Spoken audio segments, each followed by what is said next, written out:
नमस्कार दोस्तों। आज हम बात करेंगे श्रीमद् भगवत गीता के तीसरे अध्याय कर्म योग के बारे में। ये अध्याय सिर्फ धर्म ग्रंथ नहीं बल्कि जिंदगी जीने का प्रैक्टिकल फॉर्मूला है। आज के युग में जब स्ट्रेस, कंफ्यूजन और कंपटीशन हर जगह है, कर्म योग हमें सिखाता है काम करो लेकिन चिंता मत करो। महाभारत के युद्ध क्षेत्र में अर्जुन का मन भटक चुका है। वो श्री कृष्ण से कहता है, हे कृष्ण, आप कभी कहते हो ज्ञान श्रेष्ठ है और कभी कहते हो कर्म करो, फिर मुझे ये भयानक युद्ध क्यों लड़ना पड़ रहा है। अर्जुन की ये उलझन सिर्फ अर्जुन की नहीं है, ये हर उस इंसान की उलझन है जो ये सोचता है, क्या सिर्फ काम करना जरूरी है या सब कुछ छोड़ देना ही सही है। श्री कृष्ण मुस्कुराते हुए कहते हैं, इस दुनिया में दो प्रमुख रास्ते हैं। पहला ज्ञान योग, ये उन लोगों के लिए है जो सोच, विवेक और ज्ञान के मार्ग पर चलते हैं। दूसरा कर्म योग, ये उन लोगों के लिए है जो काम करते हुए ही सीखते हैं और काम के माध्यम से ही भगवान को पाते हैं। लेकिन कृष्ण स्पष्ट कहते हैं, बिना कर्म के कोई भी नहीं रह सकता। इंसान चाहे कुछ भी ना करे फिर भी वो कुछ ना कुछ करता ही है।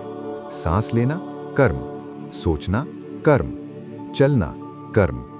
इसलिए कर्म छोड़ना असंभव है। जो कहता है मैं कुछ नहीं करता, वो भी कर्म ही कर रहा है। झूठा सन्यास और सच्चा योगी। कृष्ण कहते हैं, जो व्यक्ति बाहर से काम छोड़ देता है लेकिन मन में कामना भरी रहती है, वो झूठा सन्यासी है।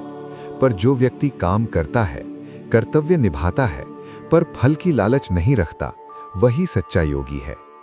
निष्काम कर्म, गीता का हृदय। श्री कृष्ण का सबसे प्रसिद्ध संदेश, तुम्हारा अधिकार सिर्फ कर्म पर है, फल पर नहीं। इसका मतलब ये नहीं कि फल मिलेगा ही नहीं। इसका मतलब ये है कि फल की चिंता तुम्हारी शांति न छीने। काम को पूरी श्रद्धा से करो लेकिन रिजल्ट भगवान पर छोड़ दो। लोक संग्रह, समाज के लिए काम। कृष्ण कहते हैं, जो श्रेष्ठ लोग होते हैं समाज उन्हें फॉलो करता है। अगर नेता, गुरु और ज्ञानी काम छोड़ देंगे तो समाज बिगड़ जाएगा। इसलिए तुम्हारा कर्म सिर्फ तुम्हारे लिए नहीं, पूरे समाज के लिए है। यज्ञ की भावना से कर्म करना। कृष्ण कहते हैं, अपने काम को यज्ञ बना दो। मतलब सिर्फ पैसे के लिए नहीं, सिर्फ नाम के लिए नहीं, बल्कि सेवा के लिए। जो व्यक्ति सिर्फ अपने सुख के लिए जीता है, वो अंदर से खाली होता है। सबसे बड़े शत्रु काम, क्रोध, लोभ। अध्याय के अंत में कृष्ण इंसान के सबसे बड़े शत्रु का नाम बताते हैं।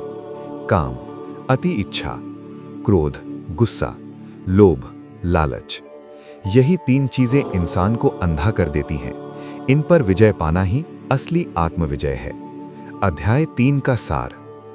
भगवत गीता का तीसरा अध्याय हमें सिखाता है, कर्म से भागो मत, कर्तव्य को पूजा बनाओ, फल की चिंता छोड़ दो, काम को सेवा समझो। यही है कर्म योग।